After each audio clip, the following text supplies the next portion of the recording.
bel applauso di nuovo per Philip Wolf.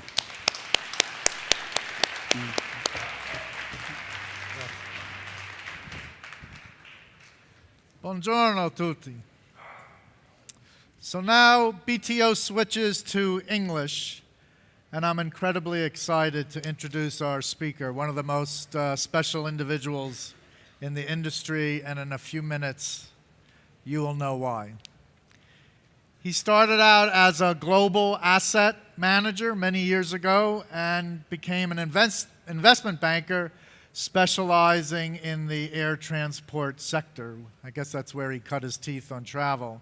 And a long time ago, in 2000, when we all had more hair, he joined what we now call the Priceline Group in the United States. And he has been there ever since. What does he do? He's responsible for worldwide mergers, worldwide acquisitions, and global alliances. Ladies and gentlemen, please join me in welcoming the head of worldwide strategy and planning and the executive vice president for corporate development at the Priceline Group, Mr. Glenn Fogel. Welcome. Thank you.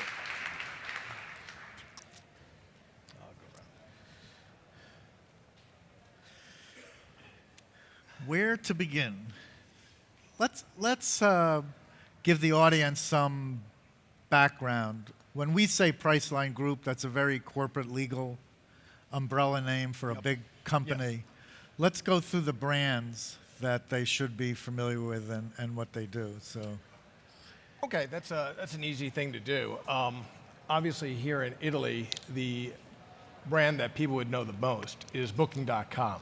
But why don't I go in order of how we were created? Yep. So the company was started in 1997. The first actual transaction was an air transaction in the US only in 1998.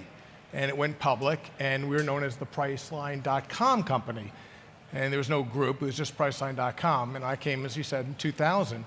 And later on, we figured we have to develop and move out. And in 2000... It was tough making a living just selling air in the United States. It was very tough. And then, of course, the disasters of 9/11 in 2001 was a problem, and the recession, et cetera. Yeah. But I was going back and forth to Europe trying to figure out how are we going to expand this thing. And we found a little company first in the UK called Active Hotels. Exactly. In Cambridge, right? Exactly. And Yeah. all they sold were hotels. And they seemed very smart guys. And I said, gee, maybe you could join with us and we could get together. And they said, okay. So we got together. And then they told me about a company called Booking.com. I had heard of Booking.com, but I hadn't met them. And I said, okay, well, let's get together with them. And we started talking. And in 2005, we put together Active and Booking as one company. Yeah. And they were our international effort. Yeah. And then, luckily enough, in 2007, I met a little company in Thailand called Agoda. Same thing, hotel only. That's all they sold. I said, well, that'd be good. We should, Agoda sounds like Asian, and Asia's building fantastic. We should have that. Yeah. So we bought that too and brought them in the group. And then, of course, you were fortunate. You told me about this great company in the UK that did rental cars. Mm-hmm. And all we'd been doing was selling hotels around the world. I said, oh, rental cars, that makes sense. And thank you again for that, and that connection, and we put that one together. And then later on we thought, well, Meta seems to be getting pretty big. Maybe we should have a Meta unit. So we went out and we found Kayak, who we'd known for a while, and they came and they joined too.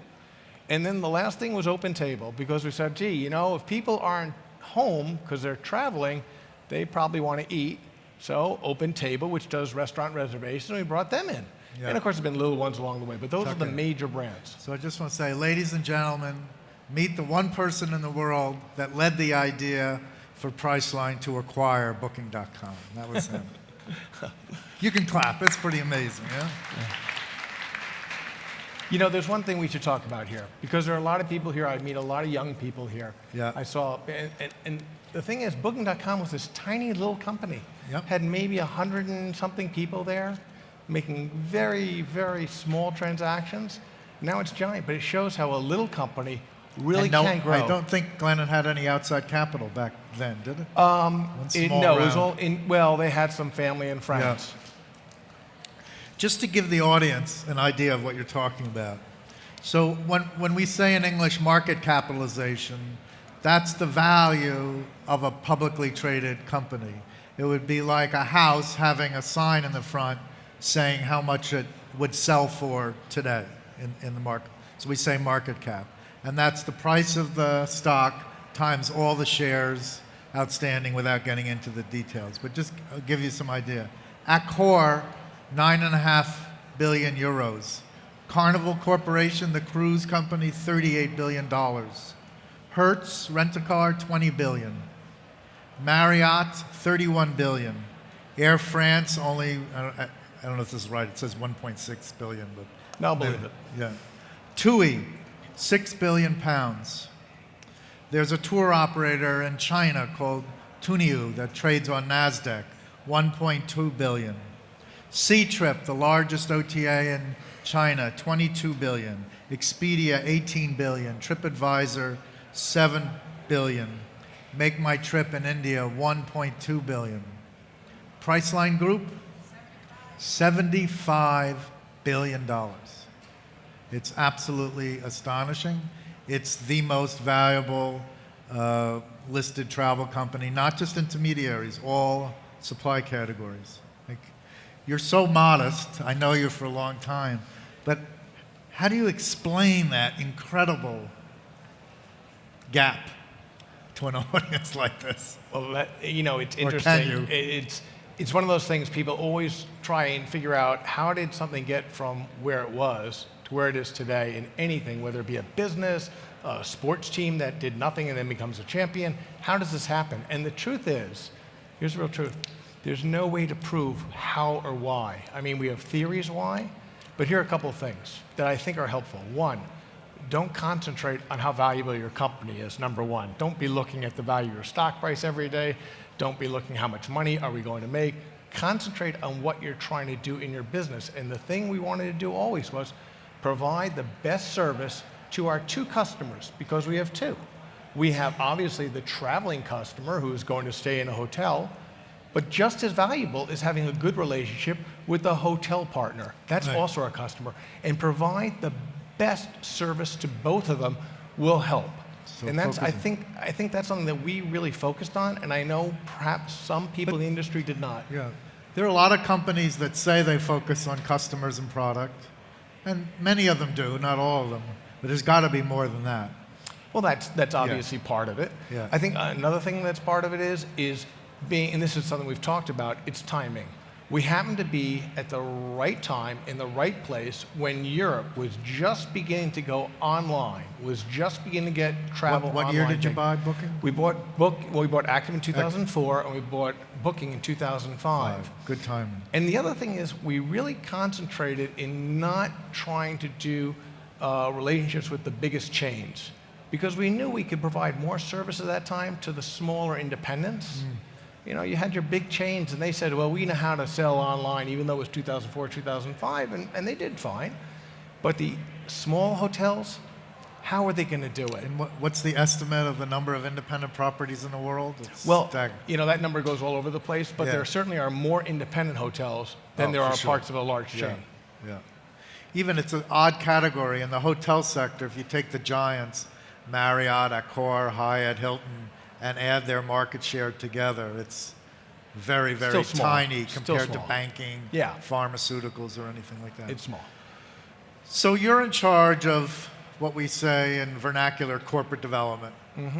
To an audience like this, that means your primary job is to be on the lookout for other companies to either acquire or, in some cases, make an investment in. So Correct.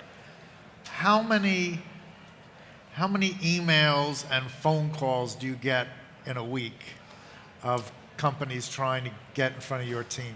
It's overwhelming. It really is overwhelming, which is exciting in the one sense in that you're seeing lots of different things. We call it flow, deal flow.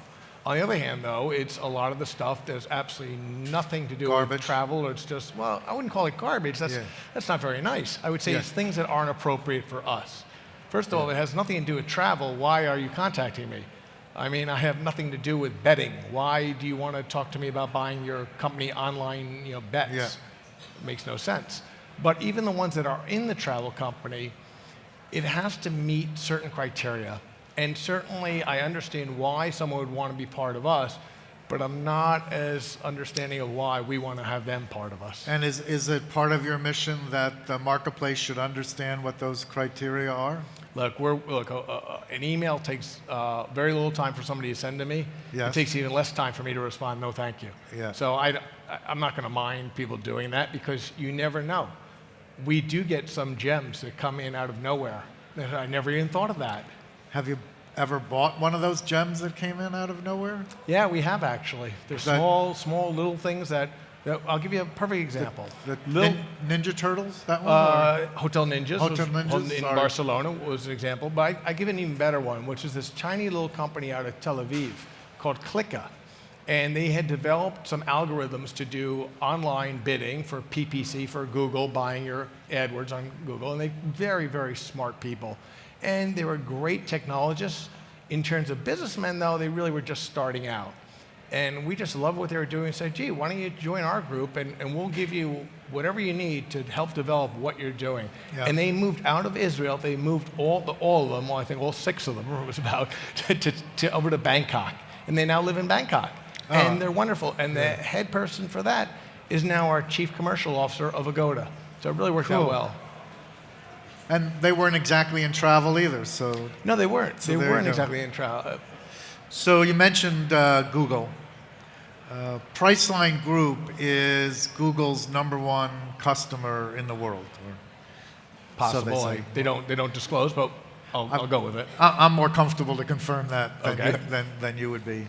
And I believe the number is probably north of getting close to $3 billion US, is that right? Or somewhere between 2 and 3. Anyway, they spend a lot of money on we do spend a lot of money on Google. A couple of things. When I interviewed Darren Houston last year, then CEO, he said something that differs from just about every travel company I've ever dealt with in the United States. He said, Philip, I would like to spend more money on Google. Can you explain that? Well, I think... While everyone else is trying to spend less? I mean, here's the thing. No matter what your business is, you want to have more customers. And the way we get more customers is by marketing. And if we have a good return on the amount of money we spend on marketing, we'd like to spend more money on that channel. So if Google's giving us a good return, of course we'd want to spend more money with them. In fact, any channel that gives us a good ROI, return on our investment, we'd want to increase that. But what's going on at the Priceline Group with its brands where it has a positive point of view about the value Google delivers, whereas just about every other company is in some version of torment about how they're addicted to them on the one hand, but they need to reduce the spend on the other. So what's that about? You know, it's an interesting conflict that, and you read about it in the press, of people who use Google to get more customers, but they resent having to use Google to get more customers, which is interesting because you don't usually hear the same type of people complaining when they're advertising on, let's say, newspapers. They put an ad in the newspaper to get more customers. Rarely do you hear someone say, oh, I hate this because the newspaper, I have to pay them money to get a customer to come. But with Google, it's different. It is interesting why. Why is that? Why? And there is. You hear people saying that. And I think part of it is because perhaps they feel that Google is the only game in town. Google has a dominant position in Europe, certainly. And I think the feeling is that whether you're a hotelier or a restaurateur or anybody who needs to get customers and you know people are going to Google to search, you know that you have to pay to get that customer. And I think it's that requirement that causes that feeling. So let's talk about this Google angst in context of what we call the conversion funnel. And clap if your companies use a conversion funnel in your metrics, in your online strategy. Don't all clap at once. Okay, 3 of them. So I'll take a minute to talk about it. I bet you never thought that would happen, right? Have you ever been with a group that didn't know what a conversion funnel is? Yeah, I have actually. When you're with your kids? So conversion funnel, at the top, you're acquiring customers. Organizations spend marketing dollars, partner dollars to get awareness at the top of your funnel, make them aware. And as you go down the funnel, they start to do searching. You hope the searches turn into shopping, and you hope the shopping turns into buying, and you hope the buying turns into upselling, and repeat buying and loyalty, and that's the funnel. So the big talk now is Google's position in the travel sector is always growing. They bought many years ago a company called ITA Software from Jeremy Wertheimer, and recently some of the restrictions on what Google could do with that asset have all expired. But they do other things on the hotel side. It's a short way of saying that Google is climbing down and up the travel funnel, and it's making many big travel companies and little ones nervous, this latest expansion. What's your thoughts on that? I mean, you can see why people would get nervous, because the fear is that your business will be eliminated. You'll be completely disintermediated by whether it be Google or somebody else. You're always worried about that.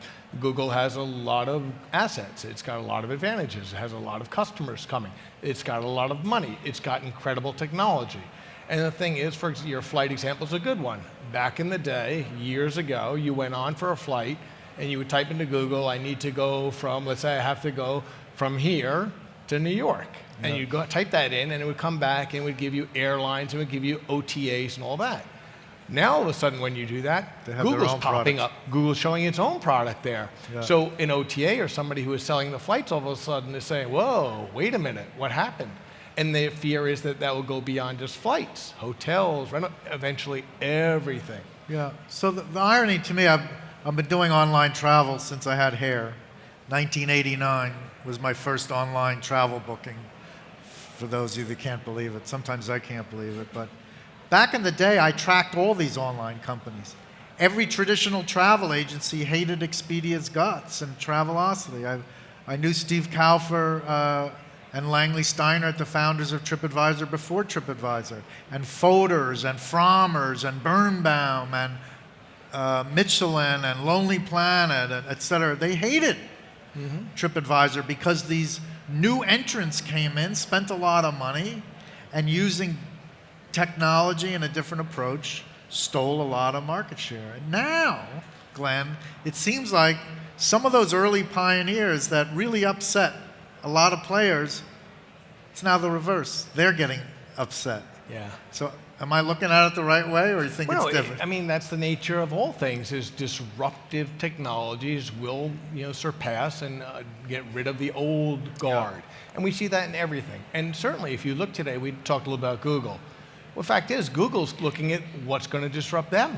And they look at Facebook, or they look at where's the thing that hasn't been invented Facebook yet. is their biggest concern right now. I think it would be. Yeah. So certainly, it's a problem for anybody in a technology company where if you're not continuing to innovate, you're going to be left behind. I mean, look what's happened. We started out and everybody did everything on their desktop. There was no mobile anything. Your phone was actually to talk.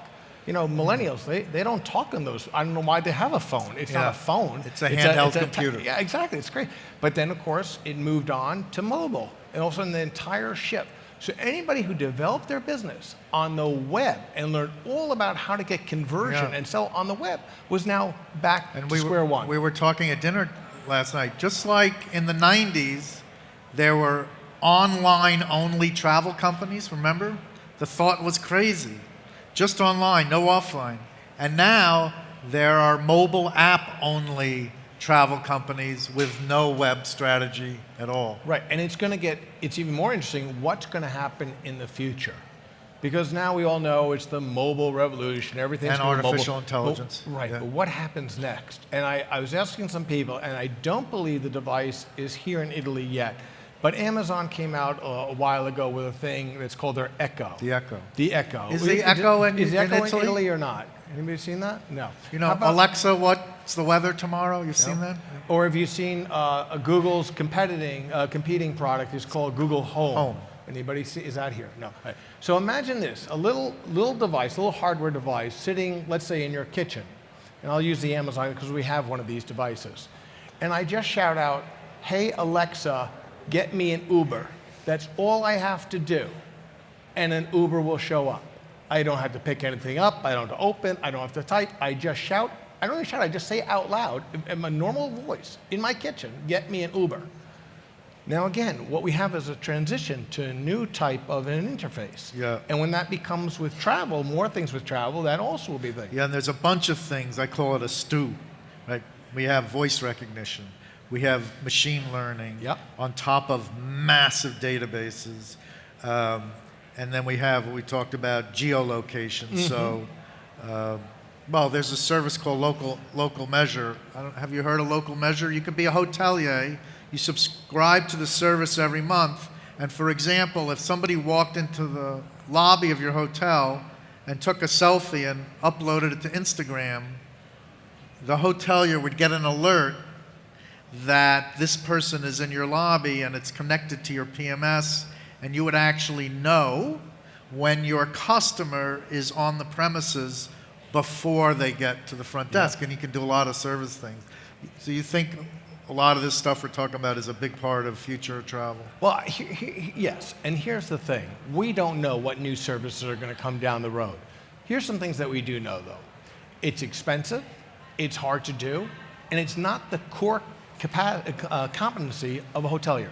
So if I own a hotel, if I'm a manager of a hotel, or I'm a manager or owner of any type of travel supply, the technology is not generally going to be what I know how to do.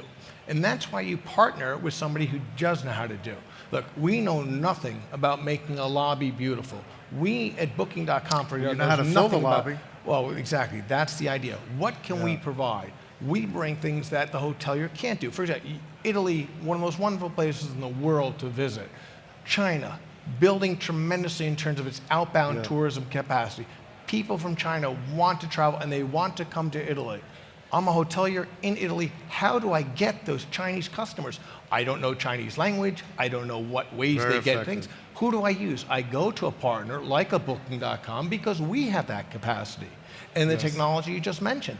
How are all these new technologies? They're not going to spend the money to try and figure out how do I get onto that Amazon Echo? How do I get in that? How many transactions per day on all the Priceline brands combined? Well, I haven't looked at the number recently. It's growing very rapidly, but it's obviously we've been doing tremendous volume. That one of the benefits of having those high volume is that you can experiment very quickly. Does this work or does this not work? We're talking millions a day, right? Yeah. Well, not millions, but over 1 million. Yeah. Quick question as we're winding up. There's two transactions underway in the marketplace. One is German-based Trivago, hotel metasearch, which is 60-something% owned by Expedia Inc., has recently filed for an initial public offering. Yep. Is that NASDAQ? Yeah, they'll be NASDAQ listed, yes. And then in the same sector, UK or Scottish-based metasearch company Skyscanner, a deal was recently announced that Ctrip in China is going to acquire Skyscanner for $1.8 billion US. Thoughts on these two pretty big transactions underway? No, we Assuming know them you know both. a little bit about them. We know them both, and because they're Meta, obviously one of our jobs is to get customers any way we can. So we are a partner with Trivago. We spend money to make sure that people who go to Trivago will come to our service, or Skyscanner if we want to do that. And they're also competitors of your Kayak. It works both ways because we have Kayak that does the same thing, and we obviously prefer the customers went there first. One of the interesting things about it is not necessarily that the transactions are occurring, but looking at the valuations. And if you look over time, and just picking those two happen to be out there, and you look over time, sometimes people say, gee, these seem to be very high prices to pay. And that is a function of the nature of the world's economy and how capital is very low cost to get it. And it'd be interesting to see how long this goes on. And But they said Zuckerberg, Facebook overpaid for Instagram, and that was quickly yes, I think they did a good job with that. But remember? Yeah. We have a question from the floor. Sure. I'm this way, right here. Sorry. Alberto. Hi, I'm Alberto from Mission and Mission Online. I know that you always say that your focus is on hotel, no air, no car rental, and so on. But also your focus is always been on leisure market. What about business travel market? I know that you launch Booking for Business, but apparently in Italy it's not so important. Are you going to develop let's say, the big booking for business, and in which way? Thanks a lot. You are correct that in the past we were known more for our leisure business. That being said, though, there have always been a tremendous number of people who are using our services for business. So you're correct also that we created a separate area called Booking for Business that concentrates on providing the tools that a small to medium-sized business can use to help make their travel easier, especially because they know that their employees are using Booking.com anyway. So the question is, how can we help provide what is necessary for the employer so he or she feels better about its employees using our services? Look, in the end of the day, we want to provide travel for anybody of any types. And whether your trip is for leisure or your trip is for business, it doesn't matter in the end of the day. We want to provide that great service in all areas. And obviously, to do that, we have to concentrate in those areas as well. Yeah. So to wrap up, this is one of those, the older we get questions, but it's a lot of experience on the stage right now. So the older we get, the older you get, Glenn, what kinds of things are you much more clear on or much more confident about? And on the other hand, the older you get, what kinds of things are you less sure about and less confident about in this crazy marketplace? Well, I think we're reminded all the time about things we think we know, we don't know, and the U.S. election would be an example of that. Although I got that one right. Okay, the Brexit exit is something like that. So every day something comes up that I didn't think that was going to be a thing. But so the one thing you can be confident of is that things are going to be different than they are today.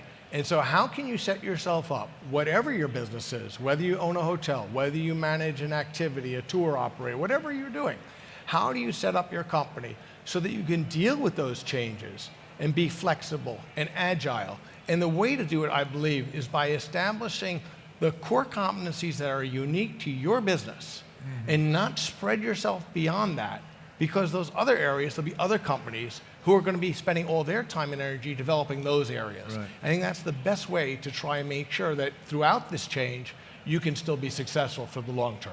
Appreciate that. Ladies and gentlemen, Glenn Fogel, thank you very much. Thank you. Thanks a lot. Thank Good you. job.